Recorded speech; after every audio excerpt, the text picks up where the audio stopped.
দর্শক এই মুহূর্তে দেখতে পাচ্ছেন ঠিক যমুনার অভিমুখে যারা যাত্রা করেছে এই সকল প্রবাসী রেমিটেন্স ভুক্তভোগী যারা রয়েছেন তারা কিন্তু পুলিশের যে ব্যারিকেড রয়েছে সেই ব্যারিকেড ভাঙার চেষ্টা চালিয়ে যাচ্ছে।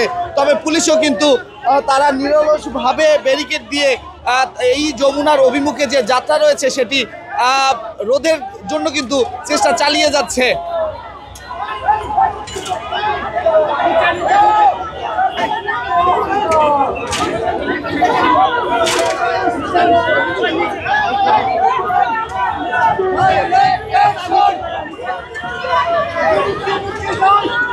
দর্শক আমরা ইতিমধ্যে দেখতে পাচ্ছি অসংখ্য পরিমাণে পুলিশ সদস্য যারা রয়েছেন তারা ইতিমধ্যে এই জায়গাটিতে অবস্থান নিয়েছেন এবং সেই সাথে তাদের যে জল কামান রয়েছে সেই জল কামান নিয়ে কিন্তু ইতিমধ্যে পুলিশ সদস্য যারা রয়েছেন তারা কিন্তু এখানে প্রস্তুতি নিয়েছেন। এবং আজকে ঠিক আমরা যেমনটা দেখতে পাই যে সকাল থেকে এই যে তারা যারা বলছে যে রেমিটেন্স যোদ্ধা তারা তাদের দাবি নিয়ে তারা কিন্তু আজকে এই যমুনার অভিমুখে যেখানে প্রধান উপদেষ্টা ডক্টর মোহাম্মদ ইউনূস থাকেন সেই জায়গাটিতে তাদের সেই দিকে যাওয়ার লক্ষ্যে কিন্তু তারা ঠিক হোটেল ইন্টারকন্টিনেন্টালের সামনে যে রাস্তাটি রয়েছে সেখানে কিন্তু তাদের এই অবস্থান আমরা দেখতে পাচ্ছি।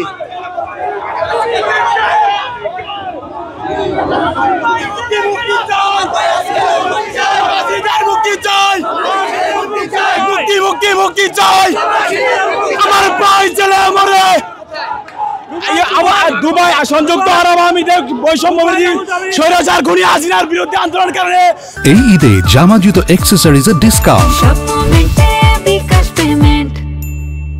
আমার ভাই এখনো 25 জন জেলে আছে, তাদেরকে বারবার আমাদেরকে মন্ত্রণালয় থেকে আশ্বাস করা হচ্ছে তাদেরকে জুড়ে আনা হবে। আজকে 10 মাস হয়েছে, তাদেরকে কোনো এখন পর্যন্ত তাদেরকে জেল থেকে জুড়ে আনতে পারে নাই এবং আমাদেরকে বহু আশ্বাস দিয়েছে আমাদেরকে পুনর্বাসন করবে, কিন্তু আমাদেরকে পুনর্বাসন এখনো করা হয় নাই। আমরা যমুনার মুখে আসছি, আমরা প্রধান উপদেষ্টার কার্যালয় বাসভবনের সামনে আমরা আমরণ অনশন করব। আমাদের যৌক্তিক দাবিগুলো যতক্ষণ পর্যন্ত মেনে না নেওয়া হবে ততক্ষণ আমরা রাজপথ ছাড়বো না। আমাদের দাবি 1 নম্বর দাবি আমাদের যে সকল প্রবাসী ভাইরা এখন জেলবন্দী তাদেরকে মুক্তি করা। 2 নম্বর দাবি প্রবাসী কল্যাণ মন্ত্রী আসিফ নজরুল অনেকবার বলেছে আমাদেরকে পুনর্বাসন করবে, কিন্তু এখনো কোনো বাস্তবে কোনো রূপ নেই না, আমাদেরকে পুনর্বাসন করা হয় নাই। আমাদেরকে বহুত আশ্বাস দেওয়া হয়েছে কিন্তু কখনো আমাদেরকে মন্ত্রণালয় দুবাই সংযুক্ত আরব ইউএসএ জেলে।